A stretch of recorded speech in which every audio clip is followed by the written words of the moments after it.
Good afternoon. Welcome to Inside Look by Brooks. Steve Brooks here for our weekly Friday 3 o'clock Facebook Live. And today's topic is, what is mesothelioma? Now, if you're like me and you watch TV occasionally, I'm sure you've seen commercial after commercial about mesothelioma. It's a long name for a very, very tragic disease. And so the mesothelia is a thin layer that surrounds your organs, your lungs, your stomach. And when those organs are exposed to asbestos, the asbestos fibers can actually get lodged in the mesothelium and can actually start to irritate that little lining around the stomach and lungs. And then ultimately, over a period of 20 to 40 years, develop into lung cancer or mesothelioma. Both the lung cancer and the mesothelioma are deadly, and it's a horrible disease. So I wanted to talk a little bit about it because people are constantly asking me when they see me in public about it. And we have quite a few mesothelioma type cases. Some of them only rise to the level of lung cancer. And then, of course, the worst part of the disease is if you actually get mesothelioma. So, how are you exposed?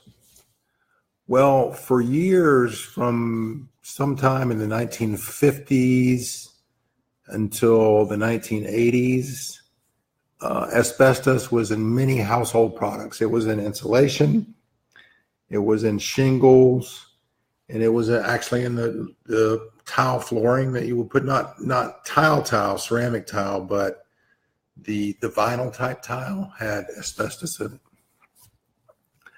And the reason, and it's also in brakes and all kind of industrial uses.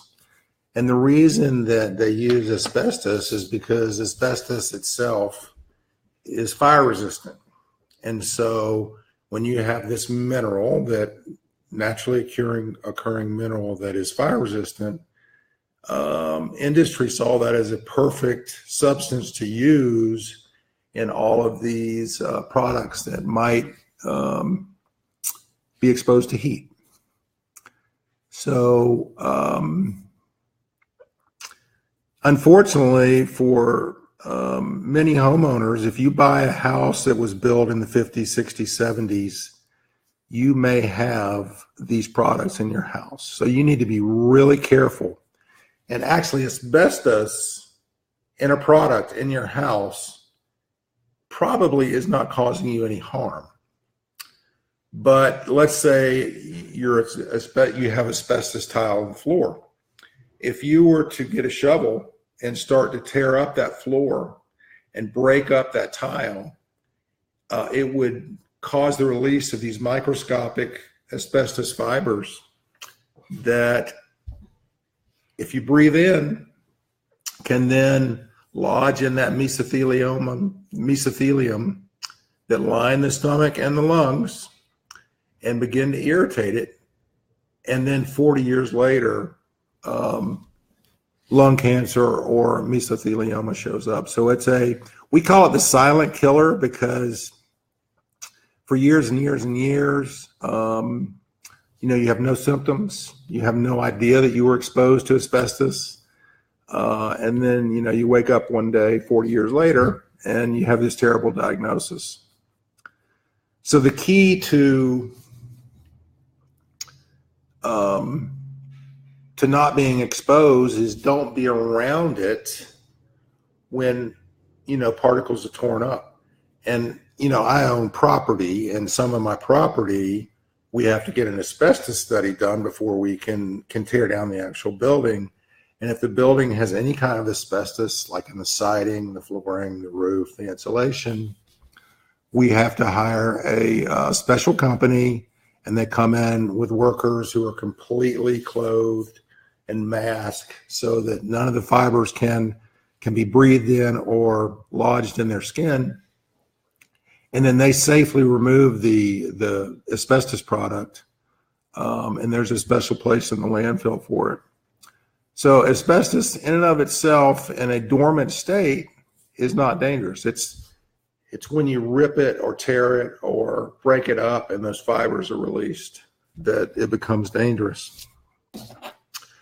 So some of the high-risk occupations include construction workers, demolition crews, firefighters, industrial workers, mechanics, machinery operators, power plant workers, shipyard workers, railroad workers, because these are industries that have the machinery in these high heat environments, and they're going to be insulated or somehow wrapped with this insulation, asbestos insulation. Miners, people who've worked with underground pipes, and auto mechanics. So we have this very, very dangerous material. You would think that it would be banned, and 50 countries throughout our world have banned it. The United States has not banned it. The United States has banned it in certain products like insulation. We can't use it in insulation anymore. But asbestos is still shipped to our country. It's still used in certain industrial uses. And to me, that's scary. When you have a substance that is this dangerous upon the mere, fibers that you can't see being exposed to the air, I think 50 countries in the world got it right, and we got it wrong. So, what are the symptoms?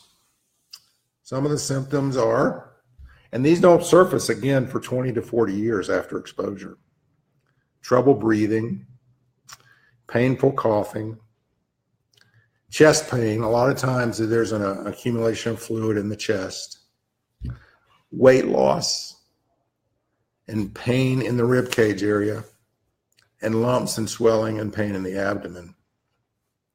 So, for your sake, I hope you are absolutely never exposed to mesothelioma.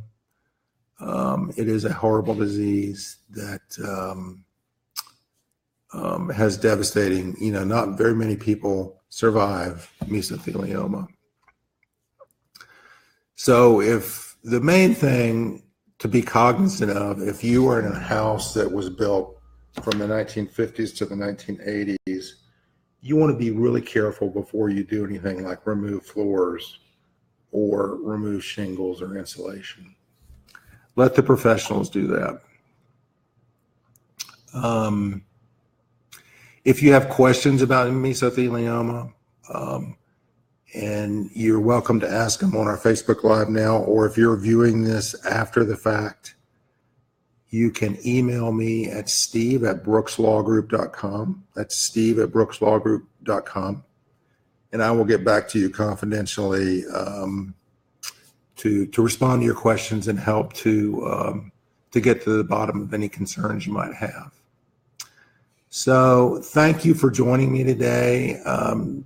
It's kind of tough to talk about such a dire disease as mesothelioma, but I thought it might be a good opportunity to warn you of some of the risks that you could avoid, especially for those homeowners who live in houses built from the 50s to the 70s. So thank you again for joining us today. We will see you next Friday at 3 o'clock for Brooks Law Group Inside Look by Brooks. Thank you.